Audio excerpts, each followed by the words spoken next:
Perisai Langit, channel seputar pertahanan udara, teknologi militer, radar, rudal, jet tempur, strategi perang, dan perkembangan alutsista modern Indonesia maupun dunia. Gini, coba bayangkan sebuah teknologi yang murah meriah, tapi mampu ngacak-ngacak strategi pertahanan militer modern yang nilainya triliunan. Nah, di pembahasan kita kali ini, kita bakal membedah tuntas fenomena itu. Kita akan lihat gimana komponen sipil biasa dan rantai pasokan gelap sukses menciptakan ancaman baru yang bikin pusing negara-negara besar. Langsung aja kita mulai. Coba bayangin absurdnya perperangan modern zaman sekarang. Pihak yang diserang terpaksa harus nembakin rudal pencegat seharga $4 juta. Iya, $4 juta. Cuma buat ngejatuhin satu drone yang model raketnya nggak sampai $20.000. Matematikanya benar-benar nggak masuk akal kan? Perbandingan harga yang jomplang banget ini sebenarnya nunjukin kegeniusan sejati dari ancaman asimetris itu sendiri. Drone ini tuh bukan pameran teknologi canggih ala fiksi ilmiah, sama sekali bukan. Ini murni soal hitung-hitungan ekonomi perang. Premisnya ngeri banget. Kalau kamu punya kuantitas yang cukup banyak, nah kuantitas itu sendiri pada akhirnya akan jadi kualitas yang mematikan. Kalau kita bongkar dan lihat cetak birunya, kamu pasti kaget betapa simpelnya barang ini. Bodinya cuma pakai rakitan fiberglass atau serat kaca biasa. Terus di belakangnya ada mesin piston komersial hasil rekayasa balik yang jujur aja suaranya bising banget. Mesin ini juga cuma bisa dorong drone melaju sekitar 185 km per jam. Kalau dibandingkan sama jet tempur, ini sih lambat banget kayak jalan santai di udara. Tapi, jangan tertipu sama kecepatan atau suaranya yang lebih mirip mesin pemotong rumput itu.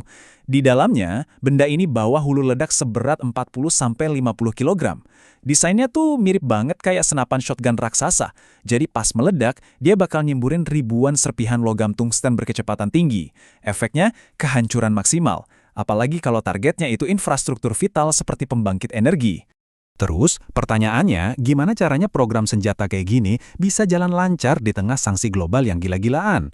Jawabannya, mereka ngeksploitasi celah yang namanya barang penggunaan ganda. Lewat jaringan gelap perusahaan cangkang dan distributor elektronik biasa, komponen-komponen ini ngalir gitu aja. Dari sekedar klik beli di e-commerce umum, sampai diselundupkan lewat hub reekspor global biar nggak bisa dilacak. Dan ini fakta yang lumayan bikin geleng-geleng kepala. Komponen elektronik murah yang biasanya gampang banget kita beli di pasaran, yang aslinya cuma buat ngidupin peralatan rumah tangga atau alat industri biasa, sekarang dipersenjatai. Bayangin aja, chip elektronik yang harganya cuma puluhan dolar, sekarang beralih fungsi jadi otak cerdas yang memandu amunisi mematikan ini. Fakta ini makin jelas pas intelijen menganalisis puing-puing drone yang jatuh di medan perang. Waktu papan sirkuitnya dibongkar, mereka nemuin sekitar 140 komponen elektronik di sana. Dan tahu gak, hampir 80% dari suku cadang itu, mulai dari prosesor sampai memori, ternyata dibikin sama pabrikan dari Amerika Serikat. Ini bukti nyata betapa susahnya ngebendung komponen sipil komersial biar nggak dipakai buat keperluan militer. Kalau kita ngomongin taktik di lapangan, eksekusi drone ini tuh brilian justru karena kesederhanaannya. Mereka pakai 4 tahapan yang benar-benar spesifik buat nembus dan bikin kewalahan sistem pertahanan udara yang paling mutakhir sekalipun. Awalnya, peluncuran dilakukan diam-diam dari truk sipil biasa yang disamarkan. Pakai bantuan roket pendorong kecil, habis meluncur, roket pendorongnya dilepas, terus dia terbang jelajah merendah, rendah banget sampai bisa ngumpat di bawah jangkauan radar konvensional. Di tahap akhir, barulah mereka ngumpul jadi satu kawanan besar atau swarm, buat ngebombardir titik buta di area target secara bersamaan. Nah, seiring berjalannya waktu, desain aslinya juga terus berevolusi.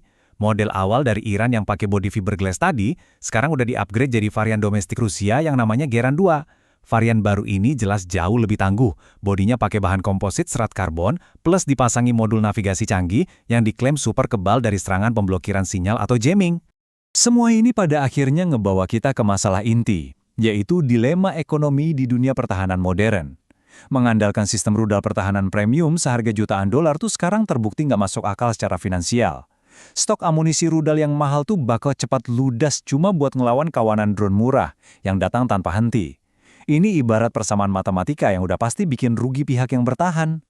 Mengingat buang-buang rudal mahal buat nembak drone murah, itu sama aja membakar anggaran negara, pihak militer sekarang lagi puter otak cari alternatif yang lebih murah.